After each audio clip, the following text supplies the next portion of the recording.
너무나 아파가지고 허리를 펴질 못한 상황입니다. 그리고 그 상처가 썩어서 악취가 나올 정도가 되니까 이게 이제 열이 나는 거예요. 그게 이게 어떤 상처인지 우리가 정확히 알 수는 없지만 허리에 열기가 가득하고 내 살에 성한 곳이 없나이다 이런 거예요. 그러니까 5절, 6절, 7절 보면 내 상처가 썩어 악취가 나오니 내가 우매한 까닭이로소이다. 내가 아프고 심히 구부러졌으며 종일 슬픔 중에 다니나이다. 내 허리에 열기가 가득하고 내 살에 성한 곳이 없나이다. 그러니까 허리에 이제 이 부분에 등창이 있거나 어떤 상처가 있어가지고선 썩는 거예요. 우리 조선시대의 왕들 중에 등창 나서 죽는 사람들 있고 일반 백성들도 어떤 이게 종기가 나면 페니실린이 없었기 때문에 종기가 상처가 스스로 자력으로 아물지 못하면 계속 썩어서 살이 넓어져서 결국에는 죽게 됩니다. 그래 8절 보면 내가 피곤하고 심히 상하였으며 마음이 불안하여 신음하나이다. 너무나 아프니까 기력이 없는 거죠. 우선 피곤하고 심히 상한 육체. 그러니까 마음이 이제 내가 이제 이렇게 해서 생명이 끝나나 보다. 그렇게 하고 아픔으로 불안함으로 끙끙 소리가 나오는 거예요. 그래서 이 10절을 보면 내 심장이 뛰고 내 기력이 쇠하여 내 눈의 빛도 나를 떠났나이다. 그러니까 이게 아픈 사람들은 심장이 빨리 뛰죠. 우리가 이거 다 알잖아요. 그 다음에 기력이 쇠하는데 이 어느 정도로 쇠하냐면 눈빛이 이제 흐리멍덩하게 되는 거예요. 제대로 보이지도 않고 눈에 초롱초롱하던 빛들이 다 떠난 겁니다. 그러다 보니까 11절에 내가 사랑하는 자와 내 친구들이 내 상처를 멀리하고 내 친척들도 멀리 샀나이다.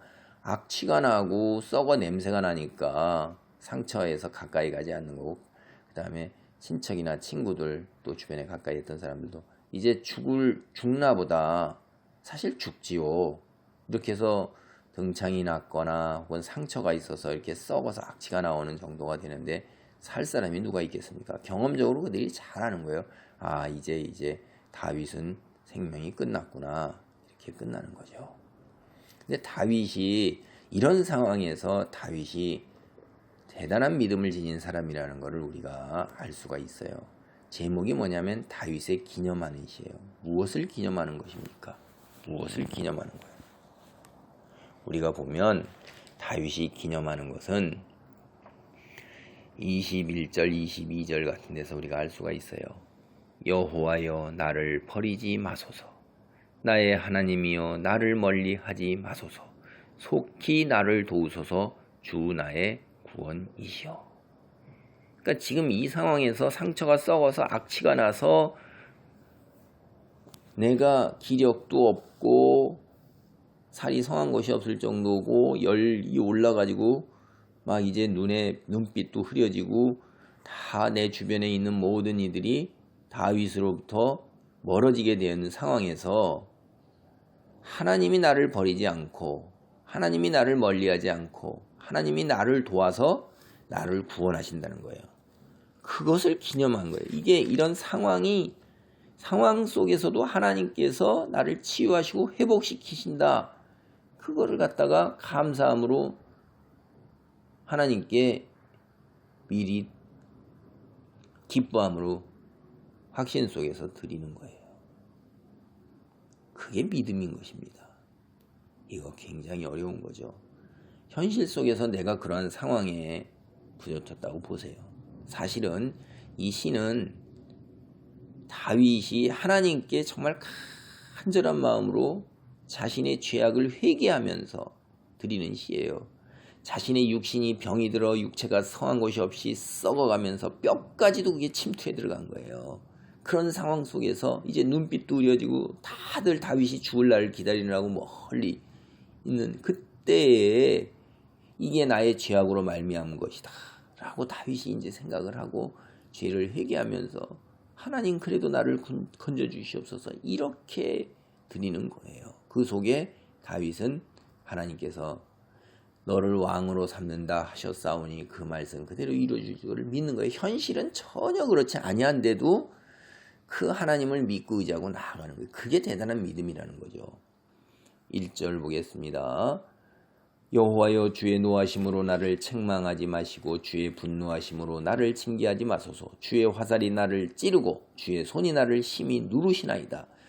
주의 진노로 말미암아 내 살에 성한 곳이 없사오며 나의 죄로 말미암아 내 뼈에 평안함이 없나이다. 내 죄악이 내 머리에 넘쳐서 무거운 짐 같으니 내가 감당할 수 없나이다. 그러니까 자신의 이러한 현실적인 병마로 죽음이 임박한 상황은 자신의 죄악으로 인한다는 거예요. 그래서 주께서 노하심으로 나를 책망하고 주의 분노하심으로 징계하는 거예요. 그거를 비유적으로 화살촉이 찌르고 손이 내 목을 누르는 거예요. 그래서 주께서 진노하심으로 내 살에 악취가 날 정도로 썩어가고 있는 거고 내 뼈까지도 그렇게 미치는 거예요.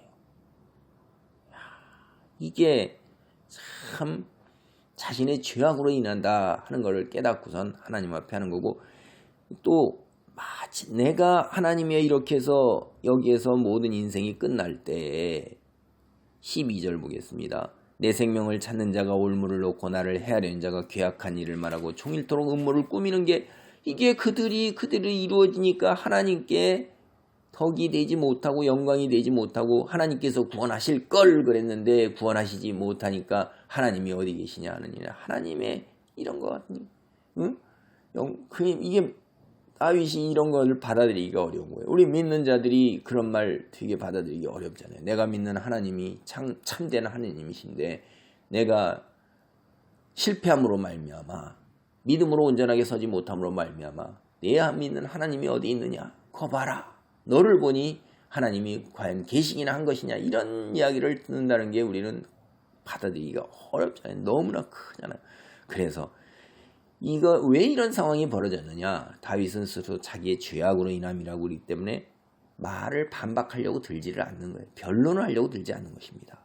13절입니다. 나는 못 듣는 자같이 듣지 아니하고 말 못하는 자같이 입을 열지 아니하오니 나는 듣지 못하는 자 같아서 내 입에는 반박할 말이 없나이다. 여호와여 내가 주를 바라싸우니 내 주 하나님이 내게 응답하시리이다. 그저 일일이 그 사람들하고 말대꾸하고 변론하고 다투고 논리 싸움을 할 필요가 없는 거예요. 입 다물고 그저 죽은 자처럼 그냥 주만 바라는 거예요. 주께서 이 역사의 주인이시요 주께서 우리가 사는 곳의 통치자신데 하나님이 나를 아실 것이다. 내 처한 형편과 상황을 아시니 주께서 내가 통해자복하고 상한 심령으로 나아갈 때 응답하실 것이다. 16절부터 봅니다. 내가 말하기를 두렵건대 그들이 나 때문에 기뻐하며 내가 실족할 때 나를 향하여 스스로 교만할까 하였나이다. 제가 드린 말씀이 바로 그런 거예요. 내가 넘어지게 되었고 나의 근심이 항상 내 앞에 있나이다. 내 죄악을 아뢰고 내 죄를 슬퍼함이니이다. 내 원수가 활발하며 강하고 부당하게 나를 미워하는 자가 많으며 또 악으로 선을 대신하는 자들이 내가 선을 따른다는 것 때문에 나를 대적하나이다. 이 말의 큰 맥락은 뭐예요? 내가 하나님 편에 서고 하나님을 믿는데 그들이 내가 여전히 그러함에도 불구하고 하나님 기준에 미치지 못하고 때로 실족하고 때로 죄를 짓는다 이 말이에요. 내가 넘어지는데 그런데 그들이 그로 인해서 하나님의 진노가 내게 임했을 때 봐라 하나님이 어디 있느냐라고 교만하게 된다 이 말이에요. 이렇게 되는 것을 두려워하는 것입니다. 네, 다윗은 결론적으로 그 중에서도 하나님께 간절히 드리는 거예요. 나를 버리지 마시고 나를 멀리하지 마시고 나를 도우소서 나의 구원 되시는 여호와 하나님이여 라고 통해 자복하는 가운데 믿고 기도를 드리는 것입니다. 여기에 다윗의 큰 믿음이 있어요. 우리도 때로 살면서 세상에서 실패하고 넘어질 때 많이 있습니다. 다윗과 같은 이러한 큰 믿음 속에서 통해 자복함으로 하나님께서 온전한 회복으로 우리에게 축복 내리시는 그런 큰 은혜 가운데 있기를 바랍니다. 아멘.